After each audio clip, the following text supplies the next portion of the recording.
We know as soon as we feel judged, our defenses go up and we stop sharing openly and authentically and stop being able to think new thoughts. And that's one of the things that's so exciting about deep listening. And I know that from my own work as an executive coach, that when you really listen to somebody else, they're able to have thoughts that they didn't ever imagine before. And I think that's one of your ambitions as a deep listener, not just to provide a space for them to recite old ideas, but to create new ones.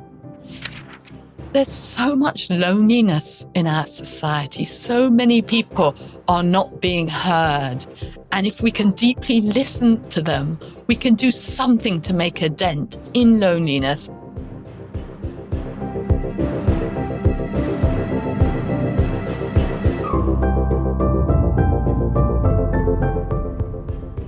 That's Emily Kasriel. She's an award-winning journalist, editor, and media executive at the BBC. She's also the mind behind the deep listening approach, which has been studied in the Journal of Applied Social Psychology and features in her debut book, Deep Listening, Transform Your Relationships with Family, Friends, and Foes. So you'll learn 1, why every professional needs to master listening, 2, a demo of the deep listening approach, and 3, how one question leads to deeper conversations. And if you want a quick summary write-up of these actionable takeaways, I recommend you sign up for the free Gold Nugget email newsletter found at awesomeatyourjob.com. I'm Pete Makaitis. This is How to Be Awesome at Your Job. And now, here's Emily. Emily, welcome. Thank you so much. Delighted to be here, Pete. Well, I'm excited to talk about your book, Deep Listening, and the transformative power of listening. And I think we should kick it off with you telling us your Nelson Mandela story. Okay. So this happened just after I started my work as the BBC Africa reporter in Johannesburg. And we were told that a story was unfolding in Pretoria. So we got into the van and arrived in Pretoria, and there were hundreds of former Mkontwe Wesizwe soldiers. These were members of the ANC's armed wing before the new South Africa. They had been integrated into the South African Defence Force, but they were not happy. They demanded to see their leader. So they waited, and we all waited, and we looked up in the skies to see if the new leader of South Africa would arrive. And eventually we heard the swirl of the helicopter wings above us. And so we went to look at the newly erected podium to see what the leader, Nelson Mandela, would have to say. But he wasn't there. So instead, I found him walking amongst the crowds, walking amongst the soldiers and asking them, "So tell me, what's your name? And where do you live? Oh, yes, I know that road. Alexandria Township. Is that right? Yes. And the corner of which street? Ah, I know. And tell me, why are you here?" And the soldiers told tales of their bad food, of the fact they'd been downgraded their rank in the new South African Defence Force, and at their humiliation of having to serve these white officers who only months before had been their former enemy. And Mandela listened. And only after he spent a whole hour walking along the throng amongst the throng of these soldiers did he get back on that podium and talk to them. And he said, "I have heard you. I've understood your grievances." And he outlined them. And then he said, "And now is the time for discipline. You need to go back to your barracks because we need to build the new South Africa." And the soldiers quietly and peacefully walked back to their barracks. And it was such a profound moment because it subverted the sort of whole power hierarchy of who should talk and who should listen first. And that very respectful, deep listening that Mandela exhibited with his soldiers, with his comrades, really impacted on them because they had felt heard. They had felt truly listened to. Well, it is so powerful. And what's getting me here is he did not grant their requests, make their wishes come true. They were good and rankled up when he arrived. And so the listening alone and acknowledging that they had been heard was sufficient for them to persist in some unpleasant conditions. Yeah, no, absolutely right. And the research really backs that out because, we're all so longing to be heard, and we're heard so rarely in life. And when there is anybody who hears us, particularly if they are in a position of power or we care about what they think and say, this really affirms our own dignity. It makes us feel respected, and therefore we're going to be in a far better place to listen to them. That's good. Okay, but tell us a little bit about this research, about the rarity of being listened to and the impact of when we do receive that. So in 2022, we conducted an experiment because for the BBC's 100th birthday and with the British Council, we recruited 1,000 people in 100 countries in order for me to train them virtually over 3 weeks in deep listening. And this was a really diverse group of people. The countries most represented were Malaysia, UK, New Zealand, and Iran. Very diverse group of people, but all speaking English. And so I thought, I'm not doing something that scale without seeing if it actually worked. So I reached out to some academics and we established a control group who had a very difficult conversation about a matter they disagreed with no training. And we compared their experience with the group who had been practicing deep listening and then had a similar difficult conversation. And the results have just been published in the bedtime reading, not Journal of Applied Social Psychology. And it evidenced that when people practice deep listening, they felt safer to express themselves and genuinely understood. And they felt a greater connection with their conversation partners, even though they came from such different countries. And this bit, the third bit, is the most critical. They became more open to re-examine their own attitudes, which really is a bolster to what happened with Mandela, because once the soldiers felt heard, they then were able to see that bigger picture. They were able to understand that more than one perspective may be possible. And that is so exciting, because I think one of the reasons that we really fear listening is that we think if we listen, we're going to have to do what people want. And therefore we close them down. We fear that if we listen, we'll be contaminated by ideas that we might find abhorrent. And so we shut our ears and we close people down. And once people realize that real listening doesn't mean agreeing, doesn't mean obeying, doesn't mean that we get contaminated by ideas. Somebody said to me in one of the training, they said, "You've given permission for me to listen to difficult ideas." And I thought that was so interesting. Like, who was I to give permission? Anybody can take that permission for themselves. And it is so exciting once we realize this. It's freedom. Well, yeah, all that sounds really excellent. So why don't we all do it all the time? Well, there's many traps that get us caught in deep listening. I don't have the time. So when I'm working with business people, that's the number one trap, because we're waging a campaign for completion. We don't have time to hear all the details. That is the most cited obstacle. But cutting people off before they really have time to explore ideas stops people from sharing critical information, stops them feeling heard, stops us understanding them. So let me give you a work example. Let's say if your boss says to you, is it okay if you take on a piece of work? And you say, sure, yeah. And your mouth is smiling, but not your eyes. And you go, great, fantastic. 2 weeks, that will be fantastic. How do you feel? Whereas in fact, you could actually try and listen to what they're really saying and say, perhaps, you've said yes, but at the same time, I'm getting a sense that perhaps there's too much on your plate and you already feel overloaded and maybe you don't feel comfortable saying no.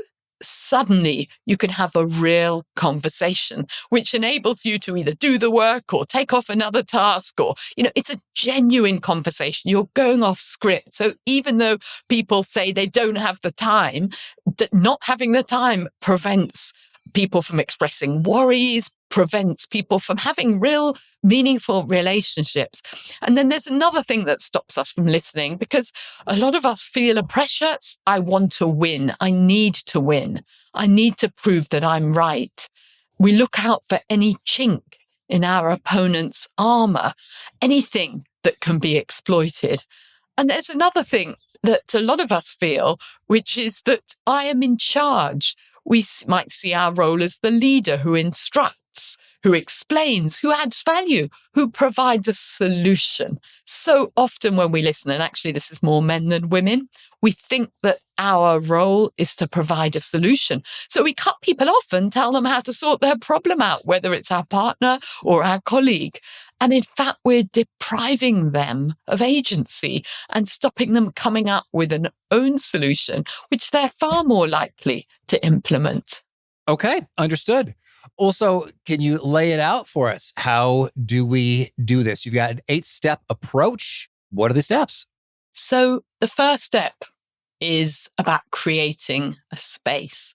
So this is both a kind of metaphorical space, a space where you feel centered. I just took a little sip of tea there to center myself, but it's also a space where the speaker feels a sense of psychological safety. So if you're an open plan office and you want to find out about why your team worker hasn't completed their part of the task, not so good in the open plan office, even if there's a glass screen. It also is about lighting. Harsh overhead blue-white light, not so good, makes us feel stressed. Far better is side lights, especially with a longer spectrum, a sort of yellowy warm light, makes us feel more relaxed. And a bit of wood or a bit of material can absorb some of the sound waves, so there's less echoes, so people can hear more clearly, particularly important if one of the people who's speaking or listening is older or has a hearing impediment. So step 2 is about listening to yourself first, because you can't really be open to listen to someone else until you've done some listening to yourself. Perhaps the person you're speaking to, you're not actually listening to them as an adult. Instead, you might feel age 5, because they're reminding you of a bullying older brother that you've had. And so until we do take that step and figuring out our own skin in the game, what's our real agenda? We can't really be in a place to truly open ourselves up to the other person. And I would say that this isn't for every conversation. I mean, if I were to ask you if you wanted a cup of tea and you was to say to me, and really listen, that would be like totally weird, yeah? We're talking about deep listening for the conversations that really matter. So step 3 is about being present, about taking the time, and it might be only one breath in and one breath out to center yourself. Because if you can be centered, the person speaking will feel far more open to be relaxed themselves and to be able to talk more authentically about what's really going on for them. And that's why being centered, it's so important to deal with the worst external distractions of our phone, not just no notifications, not just with a black screen, even out of sight, because there's research that evidences even the sight of that screen will distract us because we feel pulled, the gravitational pull, all those brilliant, well-paid minds who learn to allure us away. And then there's internal distractions like, I really want to listen to you, but I've got to go home in time to pick the kids up or watch the game or whatever. So being aware when those distractions come up and becoming present again can be really effective. And then step 4 is curiosity. Be curious, because so often when we listen, we assume we already know what the person is going to say. So what we're doing is preloading our verbal gun with ammunition ready to fire with our next question or our next comment, or we just go through the motions and listening is performative. Yeah, I get you. Yeah, I understand. And the person knows it. And instead, if we can assume that we don't already know what they're going to say, if we can be truly curious, that allows the speaker to share something which makes us more curious and then even empathetic, like understand a bit more what it's like to be them, and from there can grow respect. And what's important, this is respect for the person, for the humanity of the person, not for what they've just shared and whether or not you agree with them. And step 5 is the gaze. Now, it's quite hard on a Zoom call or a Riverside podcast chat like we're having. So I'm trying to look you in the eye at the camera and I can't quite see your body language. It's difficult. In person, it is, although I have shrunk your image and put you directly under the camera to make it a little easier. But so much easier in person if we can really maintain our gaze on the speaker.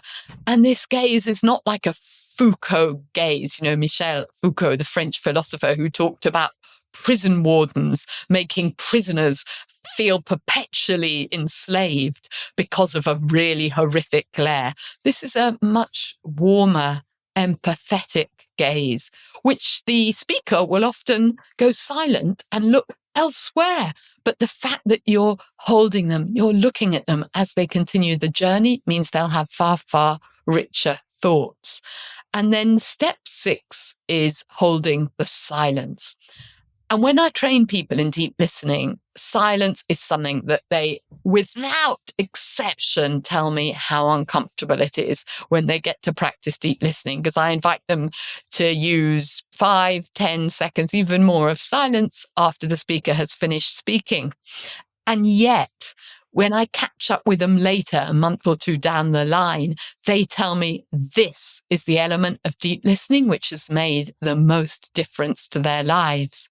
Because in silence, it allows so much to happen, not only for the blood pressure and the heart rate of both you and your speaker to kind of calm down, but also for your speaker to think new thoughts.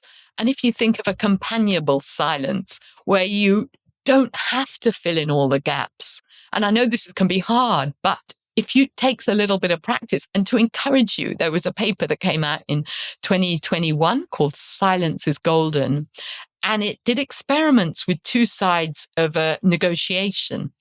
And it found that when both parties were instructed to use 20 seconds of silence, number one, they never got to 20 seconds. They rarely got above 17 and a half seconds. We always overestimate silence, particularly the listener. But more significantly, they came out with many more win-win situations when both parties benefited rather than zero sum. If I win, you lose. And then this also leads us, because silence has another factor, which is that it allows you, the listener, to make sense, not only with your mind, but with your heart of what you've just heard. Because step 7 is reflecting back. And you may have been on active listening courses where you say, yeah, you reflect back, you paraphrase, you go through the motions, it's performative. Deep listening reflection is much more authentic. And it's about using the whole of you to figure out the real meaning of what the whole of your speaker has shared. And so you say, I think what you said. And you must include not just the words, but the notes between the words and their emotions, whether or not they've expressed them in words. The research shows that if I don't include what you are feeling about what you've shared, you won't feel heard. And it's then the speaker's opportunity to say, yeah, you haven't quite got it. So one question you can ask is, tell me more. Or they'll say, yes, and they'll go deeper. And this brings us to the final step of deep listening, the deeper narrative, step 8, because this is really about the values and the motivations of your speaker. And in my book, Deep Listening, I go through all sorts of clues you can use to really unpack what's going on for your speaker. Okay, well, thank you. There's so much I'd like to follow up on here. So let's just see a couple of finer points. So create space, listen to yourself, be present, be curious, hold the gaze, hold the silence, reflect back, go deeper. Now, when it comes to listen to yourself, if you say, hey, this person is reminding me of a bully, Right? So you figure that out, which is great. You've identified a dynamic that's present. Well, then what? What do we do once we notice something within ourselves that we say, this is probably not ideal to be in the mix for great listening? That's such a great question, Pete, because the very first step is noticing. Because when we don't notice, so we don't think that we're listening to our bullying older brother, we think we're listening to that individual and he is evil. And it's when we don't acknowledge them that they're at their fiercest. I would say that if you've experienced trauma, starting to do this shadow work without support is perhaps not the best idea, because it is difficult. It's a work of a lifetime for all of us to understand ourselves more clearly. But first of all, even identifying that that person reminds us, and it is possible to acknowledge that and then put it aside and recognize that the person opposite speaking is not our elder brother, can itself be very, very freeing. And it might be that we need to think of ways, if, for example, during that conversation with that individual, we feel ourselves getting defensive and stressed out, then we can choose an anchor before we start the conversation, something that makes us feel safe inside. It might be the idea of a beautiful place in nature, or somebody who really loves us, or stroking a favorite pet. Having these little anchors to help ground us can be really important. Okay, that's great. Thank you. And so when we hold the gaze, we do so in a way that's friendly and not like a prison guard. Good to know. I mean, how long is too long? I think that as long as it's not rigid and as long as it's warm and you're listening, and it does mean you can turn aside if you've got a crook in your neck, it's all about being authentic. I think that the intention and authenticity is the most important thing, because what's behind your work is really, as a deep listener, is what your speaker will sense. So rather than feeling you're performing anything for any amount of time, it's about being curious and empathetic and wanting to know more. And the gaze is important, but what's more important about is what's behind that.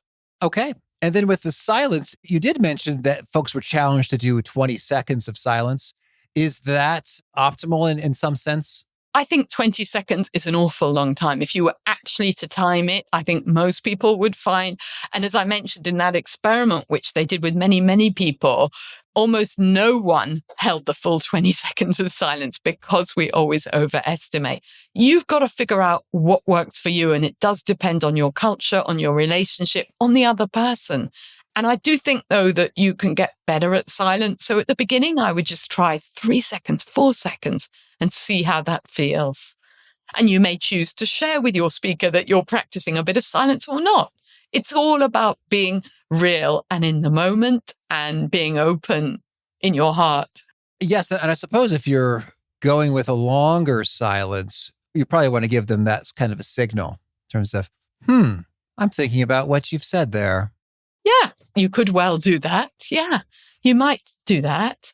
But often what's interesting is when I train people, it's often the listener who worries more about the silence than the speaker.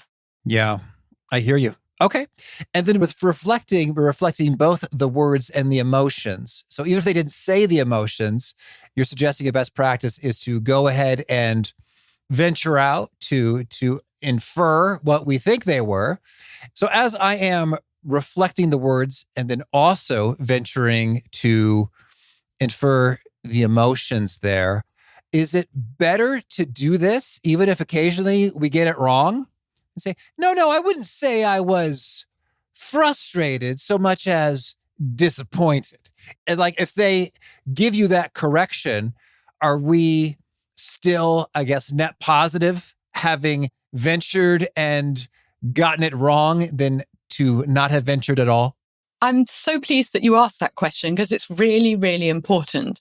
Of course, we can never really know about what's going on in another person, particularly about, for example, an emotion that they haven't expressed in words. And so whenever we are offering something back in that case, we are venturing, because of course, it's not just the emotions, it's also about what's really at the core of what they've said. And it's absolutely fine to get it wrong, as long as you realize that you're reflecting back with humility. It's like you're borrowing some beautiful finery that's not yours. You're trying it on for the first time. And so you're saying, well, I think that you said this, and I sense that you feel this, because it's through their correction that they can understand themselves better and also then share that with you. It's that process of getting to the deeper core of what they really mean. And they often do it through you getting it wrong as much as you getting it right, because the whole idea is it's in service of the other person understanding and expressing themselves more clearly. Understood. And I'm imagining as we're getting our first practice reps in of venturing to identify the emotion, it's probably safer to go with not the most intense of emotions. So it sounds as though you were enraged or flabbergasted or desolate.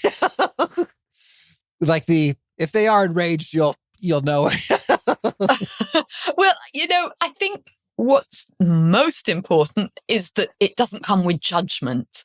So if you were to say to them, it sounds like you were pretty desperate, they'll feel that you're making a judgment about them. I think what's more important is to deliver these thoughts about what you think they're feeling with humility and without judgment, so that they don't feel judged. Because we know as soon as we feel judged, our defenses go up and we stop sharing openly and authentically and stop being able to think new thoughts. And that's one of the things that's so exciting about deep listening. And I know that from my own work as an executive coach, that when you really listen to somebody else, they're able to have thoughts that they didn't ever imagine before. And I think that's one of your ambitions as a deep listener, not just to provide a space for them to recite old ideas, but to create new ones. And so that non-judgmental piece, I think, plays through everything. And now I'm just thinking about our own tone of voice within which we say all things can suggest judgment in terms of so if I said, so you were confused by the website, which means even that tone, that's not too intense of a tone there, but it suggests judgment in terms of what kind of an idiot are you if you found this website confusing, even though the tone can be subtle. Do you have any pro tips on that? Yeah, I think it's such a good point. And tone of voice, actually, when you're trying to understand more about what the speaker is saying, tone of voice is far more reliable than gestures or facial expressions, the research evidences. So tone of voice is a very powerful way that we communicate.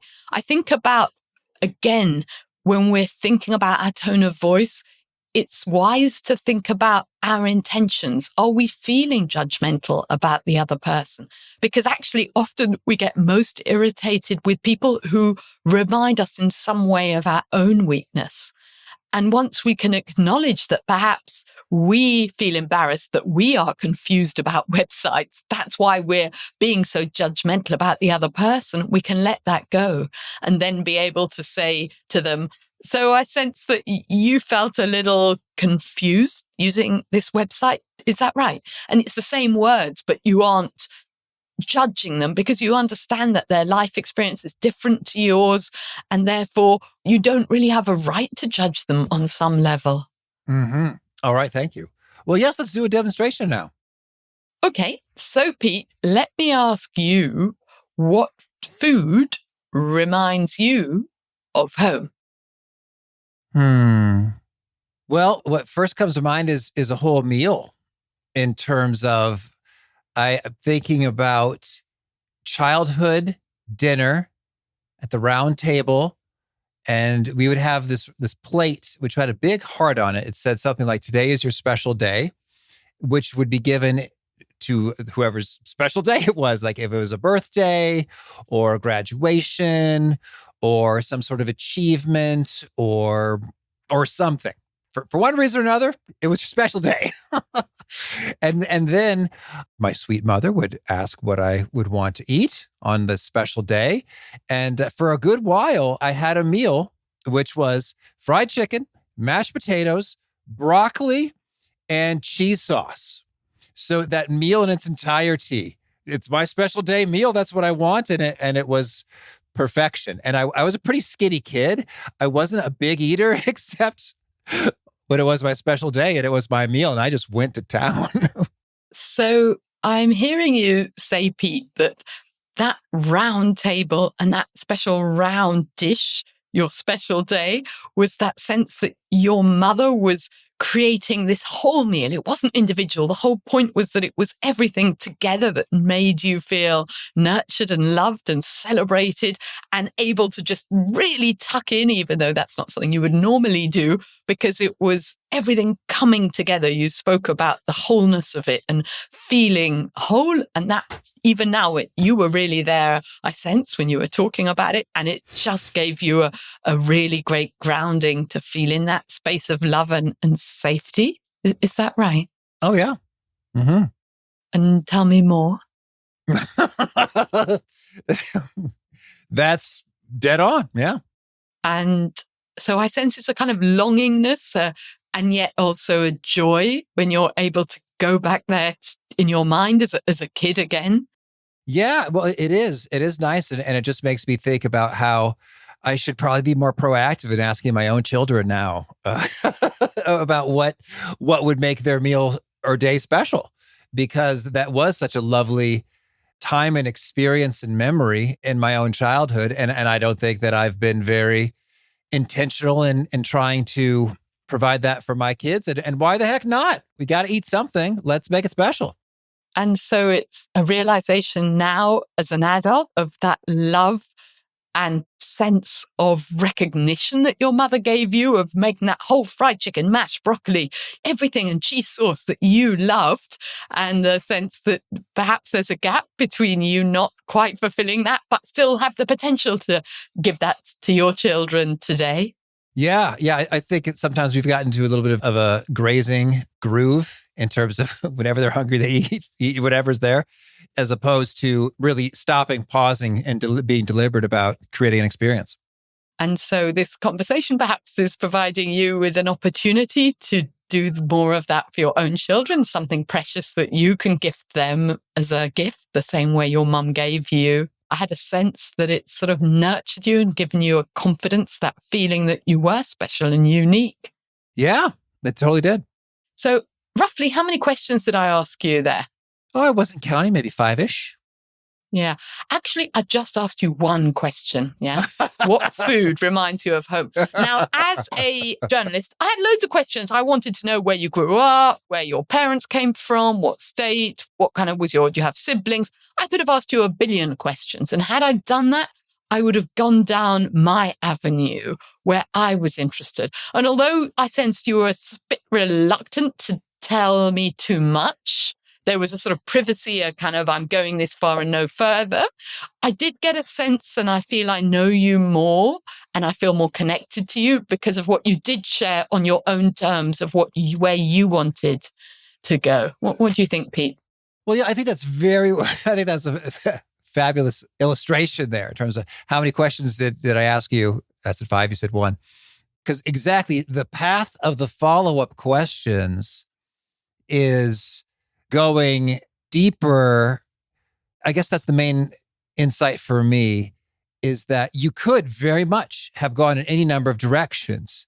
And I think that's often what we do, is like we are interested in what we're interested in. So Emily, if you had a woodworking hobby, you'd be like, oh, round table, huh? Was that like an oak or a walnut or right? And so it's laughable because like the point wasn't the table. That's not what we were getting at. And yet I think we do that all the time in terms of, oh, your mom, huh? Okay. So was she a full-time homemaker? Did she work? Because like, if maybe that's what you're into is careers or women and empowerment and having it all, or you're into cuisine. Like, okay, so what kind of cheese sauce we're going with? Is that more of a cheddar or a Velveeta? And so I think people do that all the time. But in contrast to what you've done in this context, as we're chatting, it feels like obviously night and day, the wrong way to talk to people so that they feel heard and connected with is let me dig into the piece of what you said that I find most interesting. as opposed to let me dig into the piece of it that seemed most meaningful to you, speaker, as one who has said it. Yeah, you're absolutely right. And your illustrations are really fun of where we could have gone down. And especially as journalists, we love to think of ourselves as coming up with these great questions. Even as coaches, when I was delivering this training to a bunch of executive coaches, they said it's so much of a relief because I feel like I'm not listening because I'm trying to come up with this brilliant killer question, which will help the coach client unpack what they really mean. So you're absolutely right. But I wouldn't be too judgmental. I mean, it's not that you can never ask interesting questions where you're curious, because I think deep listening is something that you can sprinkle in conversations. You can try as you learn more about the steps to use more of them, but it's not all or nothing.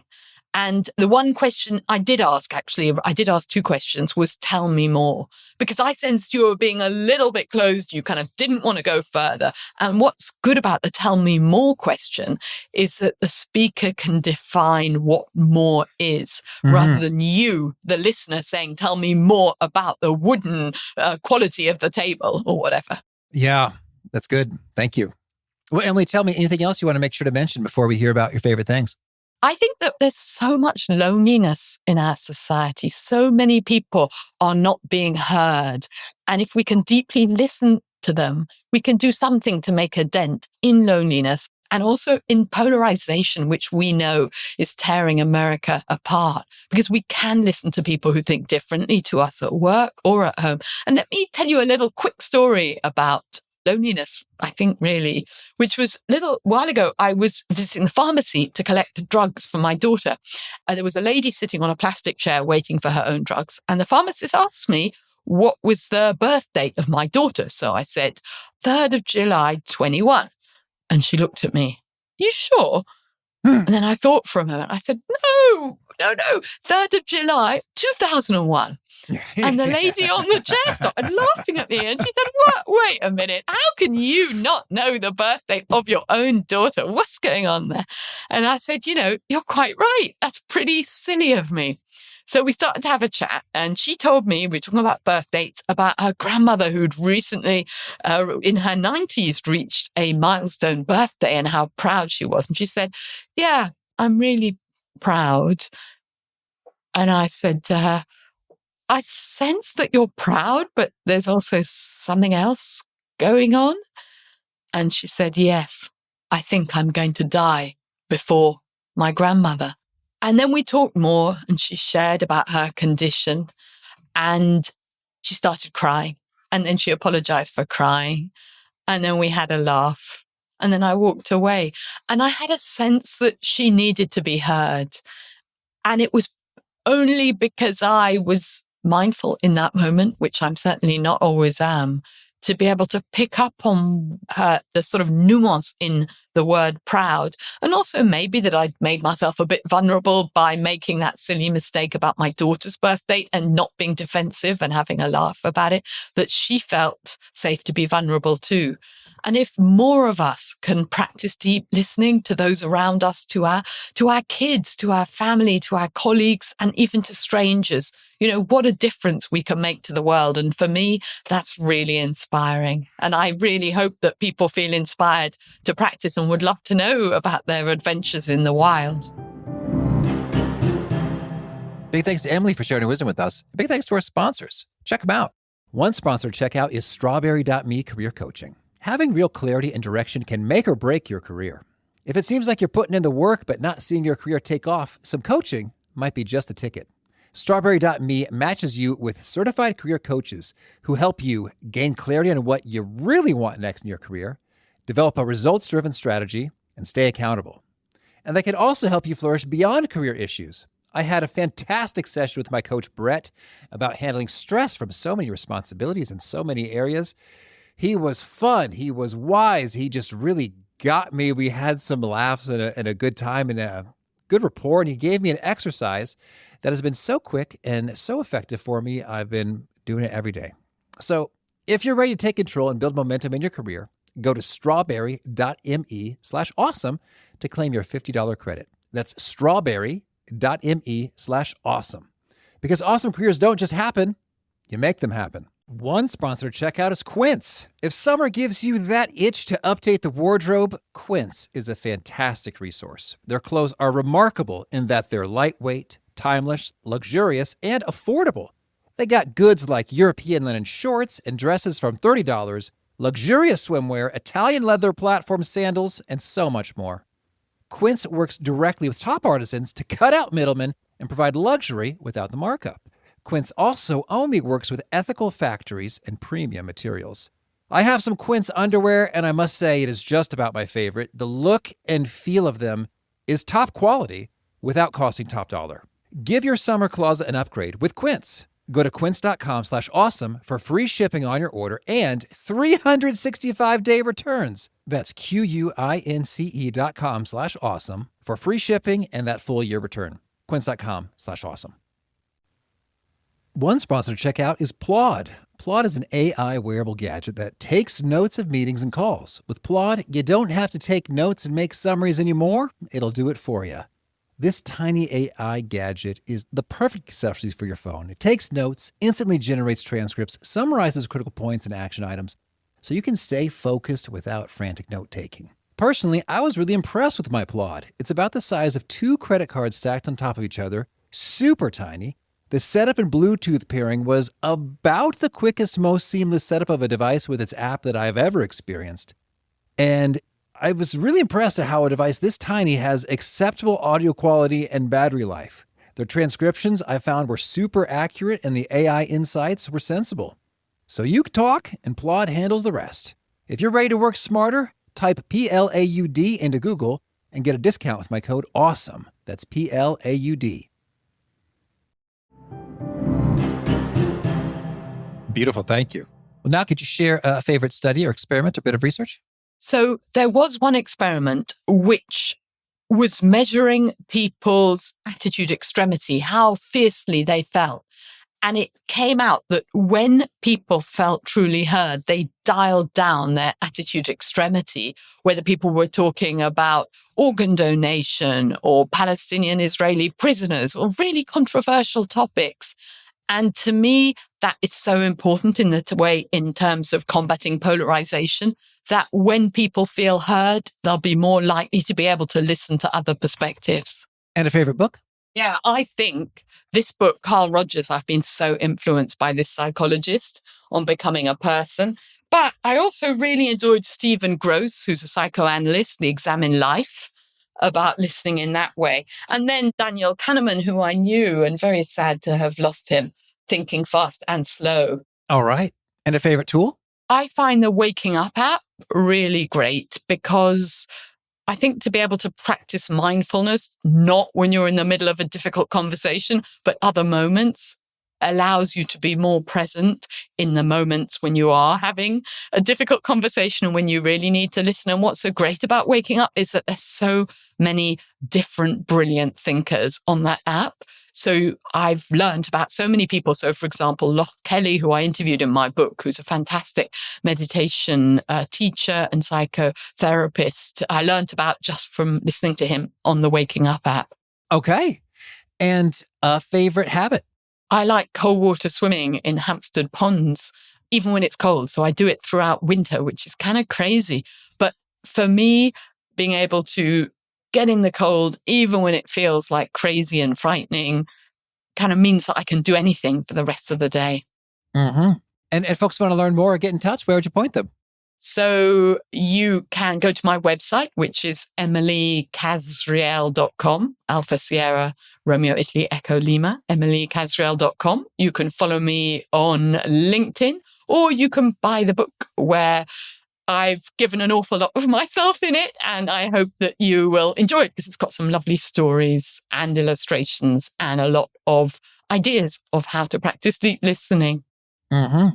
And you have a final challenge or call to action for folks looking to be awesome at their jobs? So number one challenge is to find somebody you feel really relaxed with, you've got a great relationship with, and just try and practice some of these 8 steps. And then when you get a bit more confident, then choose somebody who you don't agree with, then have a deep listening practice with them. And I should say that when you reflect on these practices, even if you weren't able to deeply listen, the very intention is a fantastic first step. So don't be too judgmental on yourself. Just ask yourself, what have I learned for next time? And you might even want to ask the speaker for feedback. What did it feel like to be listened to by you? All right. Emily, it's beautiful. Thank you. Thank you so much. It's been a real pleasure to talk to you, Pete. Thank you.